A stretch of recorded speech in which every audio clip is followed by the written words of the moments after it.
My mother called me an ungrateful little parasite and demanded to give my apartment to my pregnant sister because she needs it more. I refused and they put my stuff outside. So I called the police and evicted them all. Please support this channel by visiting our store. We have our new ebook release. This guide breaks down the real mechanics behind feeding, training, grooming and health. The stuff every top 10 tips article skips. 10 sections. One clear action to take in the next 24 hours after every single one. Link in the description box. Well, let's go. My name is Rowena and I'm 30 years old. I work as a financial analyst for one of the biggest investment firms in Boston. But let me tell you the whole story about how I ended up living alone in my apartment with no contact with my mother or sister. A decision I don't regret one bit despite what half my extended family thinks. Growing up wasn't easy. My dad walked out when I was 12, leaving my mom to raise me and my younger sister Delaney, who was only 7 at the time. From that moment on, it became crystal clear who Mom's favorite was. Delaney got new clothes from Nordstrom every season while I wore hand-me-downs from Goodwill until they literally fell apart. Delaney got dance lessons at the fancy studio downtown, piano lessons with the best teacher in the neighborhood, art classes at the community center, whatever she wanted. Me. I got a job at the corner store when I turned 14, stocking shelves and mopping floors after school just to have money for basic things like school supplies and lunch. When I graduated high school with a 3.8 GPA and got a partial scholarship to Dartmouth, Mom sat me down at our kitchen table, the same table where she'd helped Delaney with her homework every night while I figured out calculus on my own. "I'm proud of you, Rowena," she said, not looking me in the eyes. "But I can't help with the rest of your tuition. I need to save for Delaney's college." Delaney was only 13 then, still 5 years away from college. But apparently her future education was more important than my present one. So, I took out student loans, $35,000 worth. During college I worked 2 jobs. Monday through Friday, I'd wake up at 5 a.m. to work the morning shift at a campus cafe from 6 o'clock to 10, then rush to classes. Evenings were spent at the library, not just studying, but working the desk until midnight. Weekends were more cafe shifts and freelance data entry work I picked up online. I ate ramen 5 nights a week and peanut butter sandwiches for lunch every single day. Meanwhile, Delaney was posting Instagram photos from her weekend shopping trips with Mom, showing off her new iPhone while I was still using a flip phone from 2008. After graduation, I landed a job at Redwood Financial Group with a starting salary of $60,000. Most people would have celebrated, maybe treated themselves to something nice. Not me. I moved into the cheapest apartment I could find, a studio in Roxbury on the west side in a building where the elevator worked maybe half the time. The radiator clanged all night. The walls were so thin I could hear my neighbor's TV word for word, and there were suspicious stains on the ceiling I didn't want to think about. But rent was only $550 a month, and that's what mattered. I kept both my weekend jobs, doing freelance financial analysis and still picking up cafe shifts when I could. Every penny went into savings. I had a spreadsheet where I tracked every cent. I wore the same 5 outfits to work on rotation, shopping at thrift stores when something wore out. I didn't go out, didn't date, didn't do anything that cost money. My coworkers would invite me to happy hour and I'd make excuses. They thought I was weird, antisocial. They didn't understand. I had a goal. For 8 years I lived like this. When I finally had enough for a 20% down payment, $72,000, I bought a 2-bedroom apartment in Somerville. Nothing fancy, but it was in a good building with doorman security, working appliances, and windows that actually sealed properly. The mortgage was $1,700 a month for 15 years, but with my salary, which had grown to $80,000 by then, I could afford it. The day I got the keys, I sat on the floor of my empty living room and cried. Mom called a week after I moved in. "Congratulations on your little place," she said, emphasizing little like it was something shameful. "Delaney says Somerville is getting kind of sketchy these days. You know, you could save so much money if you just moved back home with us. Delaney and I have plenty of room." "Thanks, but I'm good here," I told her. "Suit yourself. Always been stubborn, haven't you? Well, I hope you're not too lonely in that apartment all by yourself." That should have been my first warning sign. 3 months later, my phone rang at work. It was Mom, and she was crying. Not just crying, sobbing dramatically. "Rowena, we're in trouble. The landlord raised our rent by $400 and Delaney lost her job at the boutique. We can't afford to stay here. We'll be on the street." "What about Delaney's college fund you saved?" "Yes. The one that was so important you couldn't help with my tuition." There was a pause. That's gone. Delaney needed it for things. Things, right? I found out later things meant a failed attempt at becoming an Instagram influencer.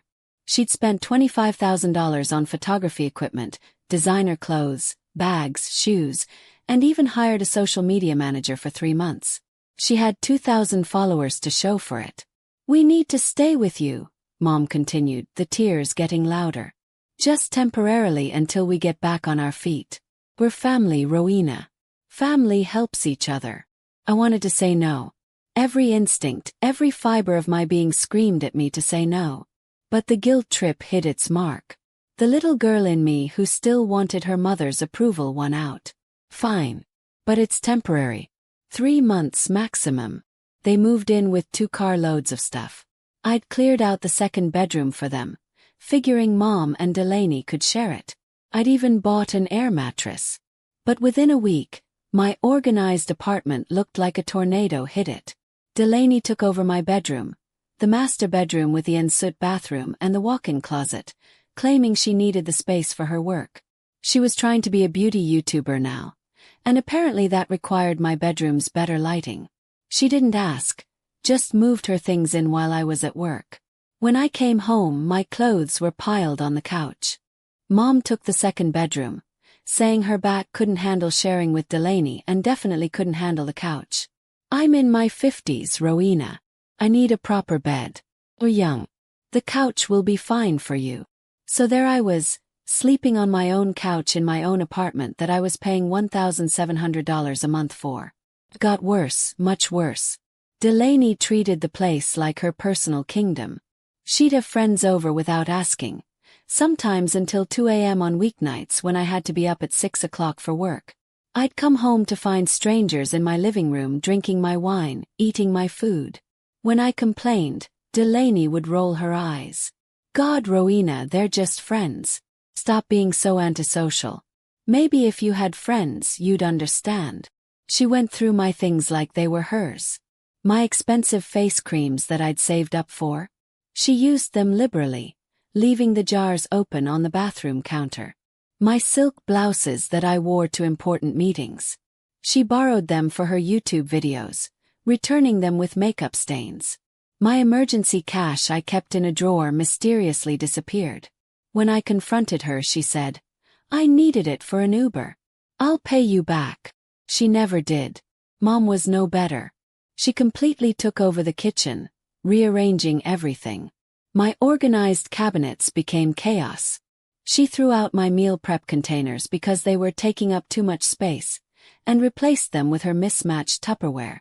She tossed my healthy food, saying it was rabbit food, and filled the fridge with junk food and frozen dinners. She redecorated without asking. My minimalist living room became cluttered with her knickknacks, family photos, none including me I noticed, and gaudy throw pillows. "You should be grateful," she'd say whenever I protested. "Not everyone has family willing to help them feel less lonely. You were living like a robot before we came. Now this place actually feels like a home." I wasn't lonely.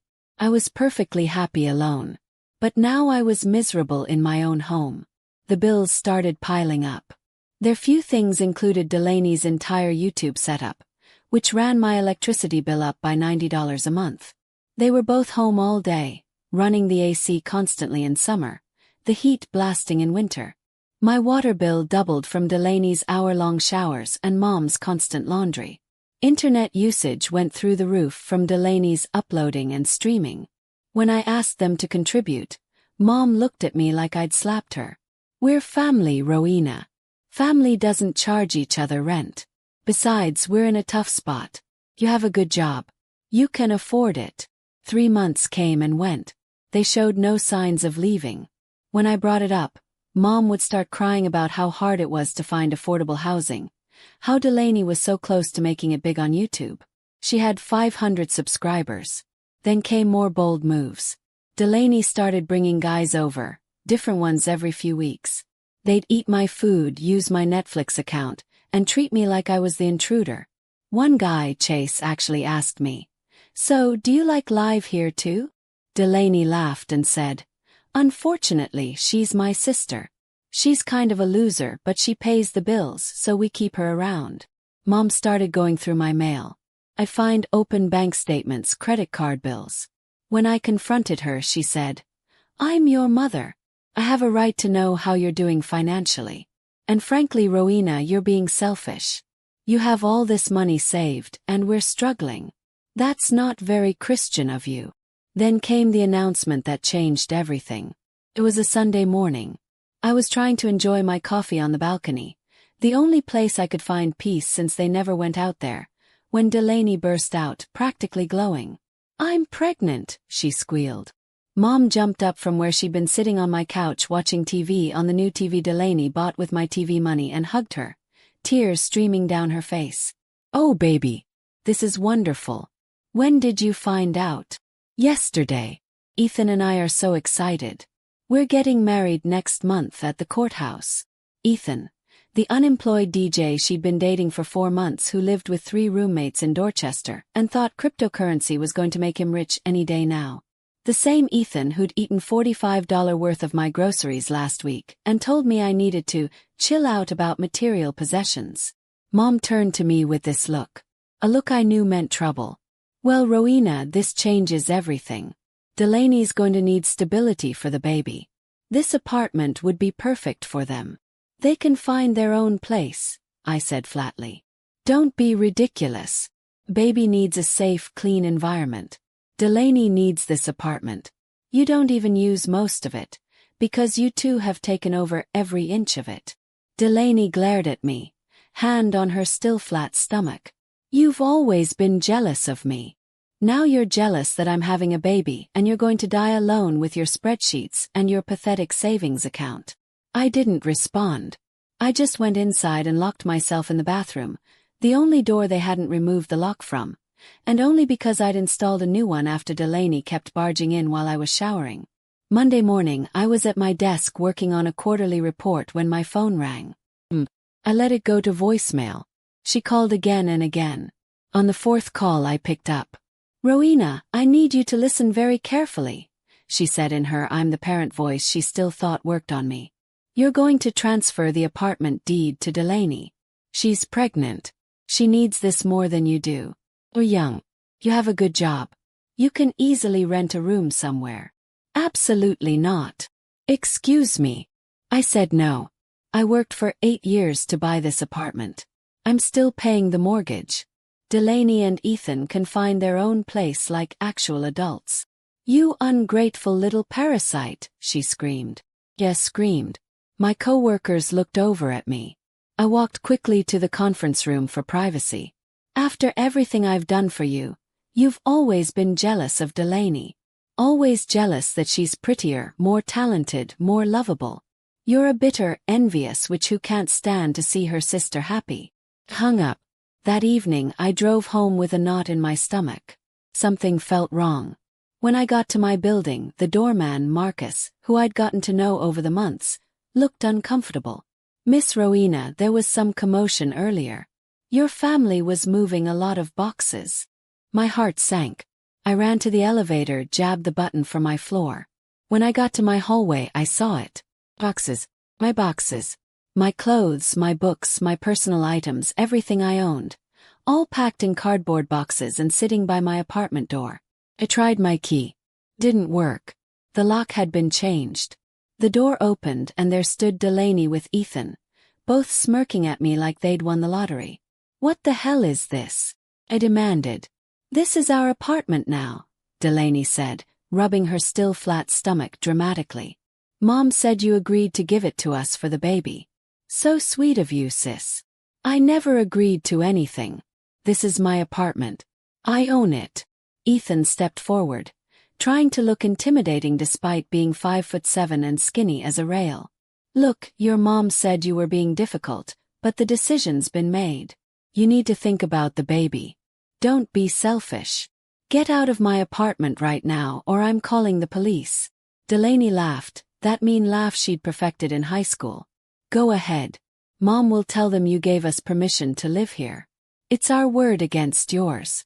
3 against 1 if you count Ethan. Besides, what kind of person kicks out a pregnant woman? How do you think that'll look? Mom appeared behind them, arms crossed. Rowena, stop making a scene. Maybe you should see a therapist about your memory issues, your jealousy issues, and your anger issues. They slammed the door in my face. I stood there for maybe 30 seconds in complete shock. Then I calmly picked up my boxes, went back down to the lobby, and asked Marcus to help me load them into my car. He didn't ask questions, just helped. I drove to a Holiday Inn, got a room, and immediately called the police. I'd like to report a breaking and entering, I said. Someone has changed the locks on my apartment and refuses to leave. Are they current residents? The dispatcher asked. They were staying with me temporarily, but I own the apartment. They've locked me out and changed the locks without permission. We'll send someone over. The next morning I met 2 officers at my building at 8 a.m. I had every document. The deed, my mortgage statements, my bank record showing the down payment, my ID showing my address, even emails from the property management company confirming my ownership. We went up to my apartment. Officer Ramirez knocked firmly. Police. Open the door. Mom opened it already in performance mode. Her face was tear-stained, her hair messy like she'd been up all night crying. Officers, thank God you're here. This is just a family dispute. My daughter is having a mental breakdown. She's trying to kick out her pregnant sister. What kind of person does that? Ma'am, according to these documents, this apartment belongs to Rowena Keene.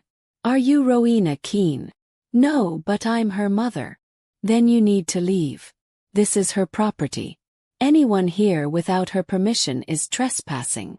Delaney appeared and the fake tears started immediately. She was good, I'll give her that. She actually made herself hyperventilate a little. Please, I'm pregnant. She's kicking out her pregnant sister. I have nowhere to go. My baby will be homeless. What kind of monster does that? Officer Ramirez wasn't moved. Ma'am, you have 1 hour to pack your belongings and leave, or we'll arrest you for trespassing. The tears stopped immediately. Delaney's face turned ugly with rage. You're going to regret this, Rowena. You're going to die alone and no one will care. No one will come to your funeral. Keep talking and it'll be 30 minutes, Officer Ramirez said firmly. When they finally had their things packed, Mom stopped in front of me. The officers were watching, so she couldn't do what she probably wanted to do. Instead, she leaned in close and hissed. You're not my daughter anymore. I have 1 daughter and it's not you. Don't ever contact us again. Delaney walked past with Ethan, who was carrying most of the boxes. I hope you're happy in your empty apartment with your empty life. At least I have people who love me. Yeah, people who love you so much they let you mooch off them, I shot back. She turned red but kept walking. That afternoon I had a locksmith install new locks. Expensive grade 1 deadbolts that couldn't be picked or bumped. I changed my phone number, blocked them on all social media, informed my building security that my mother and sister were not allowed in under any circumstances, and gave Marcus their photos. I thought that would be the end of it. I was wrong. The next day my phone started ringing. Unknown numbers. I didn't answer. Then texts started coming through. This is Aunt Marjorie. Your mother told me what you did. How could you? Rowena, it's Uncle Harlan. You need to apologize to your mother right now. It's your cousin Joelle. I can't believe you kicked out Delaney while she's pregnant. You're disgusting. The calls and texts didn't stop. I had to turn my phone off to get any work done. That evening there was a knock at my door. Through the peephole I saw Aunt Marjorie, Uncle Harlan, and my grandmother, Mom's mom. I didn't open it. They stayed there for 20 minutes knocking, calling out, trying to shame me into opening the door.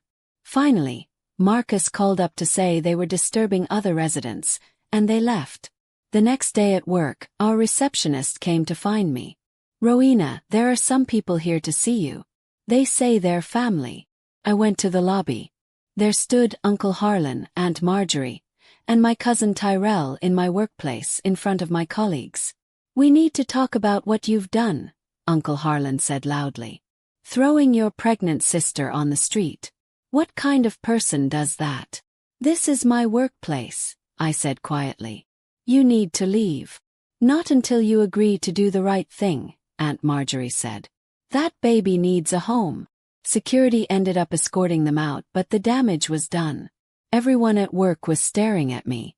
My boss called me into his office. "Rowena, I don't know what's going on in your personal life, but you can't bring this here. Handle it." The relatives didn't stop. Cousin Joelle showed up at my gym. "I joined just to talk to you," she said while I was on the treadmill. "You need to make this right." I put my earbuds in and turned up the music. Uncle Randall called my office directly. "This is a family emergency," he told our receptionist, so she put him through. "Rowena, your grandmother is so upset she can't eat. She might have to go to the hospital. Is that what you want?" I hung up and reported the call to HR. 2 weeks after the eviction, I got a letter at work. It was from Mom, but she'd clearly had help writing it to sound more formal. "Dear Rowena, your recent actions have caused irreparable harm to your sister and her unborn child. As your mother, I am formally requesting that you reconsider your cruel decision. Delaney is pregnant and vulnerable. Ethan has left her due to the stress you've caused. She is alone and frightened. Your aunt and uncle have offered to take us in temporarily, but their house is not suitable for a baby. You have a 2-bedroom apartment that you selfishly keep to yourself. If you have any humanity left, you will contact me immediately to arrange for Delaney to return to the apartment. If not for her, then for your innocent nephew, who didn't ask to be born into such a heartless family. I have loved you despite your difficult personality, your jealousy, and your resentment. But this may be beyond forgiveness if you don't act soon. Your mother." I threw it in the trash. A month after the eviction, my cousin Brenna came to my office. We'd always been friendly, though not close. She was one of the few relatives who hadn't attacked me yet. She looked uncomfortable. "Your mom asked me to talk to you," she said. Against my better judgment, I listened. Apparently, Delaney and Ethan had gotten a 1-bedroom apartment in Quincy, a rough neighborhood an hour from downtown. Ethan had promised he'd get a job to support them, but 2 weeks after moving in, he'd announced he wasn't ready for fatherhood and left for Los Angeles to pursue his music career. He blocked Delaney's number before he even got to the airport. Delaney, now 3 months pregnant and alone, had tried to move back with Mom. But Mom had given up their rental house, thinking she'd be living with me permanently. The landlord had already rented it to someone else. Mom ended up getting a studio apartment in a sketchy part of Everett that cost $175 more than her old place. And now Delaney was sleeping on her couch. "Your mom's working double shifts at Target just to make rent," Brenna said. "Delaney can't work because of morning sickness. They're barely eating. Your mom wanted me to ask if you'd reconsider letting them stay with you just until the baby comes." No. Brenna left, and I thought that would be the end of it. But I was wrong. 3 months after the eviction, there was another knock at my door. This time it was Grandma alone. She was 78 and had taken the bus to get to my apartment. I could see her through the peephole, looking small and tired. "Rowena, please. I'm too old for this. Just let me in." I almost didn't open it, but she was my grandma. She'd been good to me when I was little before she started favoring Delaney too. I opened the door, but didn't invite her in. "Can I at least sit down?" she asked. "My knees aren't what they used to be." I let her in but didn't offer her anything to drink. "Your mother is struggling," she began. "She's my daughter. I have to try to help her. But Rowena, what she did was wrong. I told her that changing your locks, that was too far." This surprised me. "You did. I may be old, but I'm not stupid. You bought this apartment. It's yours. But honey, Delaney is about to have a baby. Your nephew. Doesn't that mean anything to you? It means Delaney should have thought about that before she tried to steal my home. Before she let Ethan get her pregnant after knowing him for 2 months. Grandma winced at my bluntness. You're very bitter. I'm realistic. Mom made her choices. She chose Delaney over me every single time for 30 years. Now she gets to live with those choices. Grandma left, and I heard later she told the family I was unreachable. It's been 6 months since I kicked them out. My apartment is peaceful. I come home to silence, cook what I want, watch what I want, sleep in my own bed. I've started dating a guy from my gym named Damien. He's kind, has his own life together, owns his own condo, and most importantly, has no drama. No crazy family trying to steal his home. No expectations that I'll save him from his bad decisions.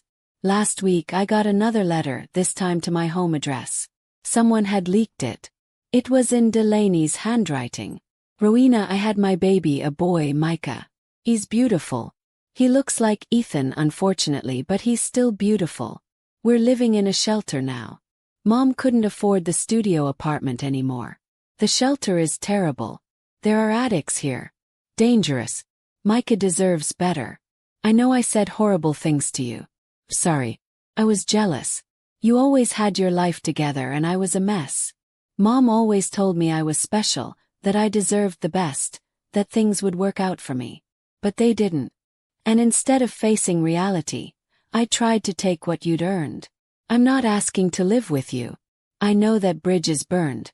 But could you maybe help us get a deposit for an apartment for Micah? He didn't do anything wrong. Delaney. I read it 3 times. Then I looked up homeless shelters in Boston until I found the one they were likely at. There was only one that took families in the area where they'd been living. I called and anonymously paid for 2 weeks of a motel room for them. Not a nice motel, but better than a shelter. I didn't leave my name. That's all they'll get from me. 2 weeks to figure something else out. It's more than I got when I was sleeping on a couch in my own apartment being called a parasite. Yesterday I made my mortgage payment of the month. Only 162 more to go. I celebrated with a nice dinner at a steakhouse downtown. Copley Prime, the kind of place I never could have afforded when I was saving every penny. I ordered the bone-in ribeye, a glass of good wine, took my time enjoying it. I took a picture of my steak and posted it on Instagram with a caption, "Grateful for my peaceful life." Within an hour, I had a message request from a fake account. The profile picture was blank, but I knew who it was. Must be nice to eat steak while your nephew goes hungry. Hope you choke on it. I blocked the account and kept eating. The steak was delicious. Some people might think I'm heartless. Some might say family is everything and I should forgive them. Those people probably haven't had their belongings thrown onto the street by the same people demanding their help. They probably haven't worked 70-hour weeks for 8 years just to have someone try to steal what they earned. I'm not heartless. I just learned that sometimes the most important thing you can do is protect yourself from the people who are supposed to love you but don't. Sometimes the only way to have peace is to let go of the people who bring chaos.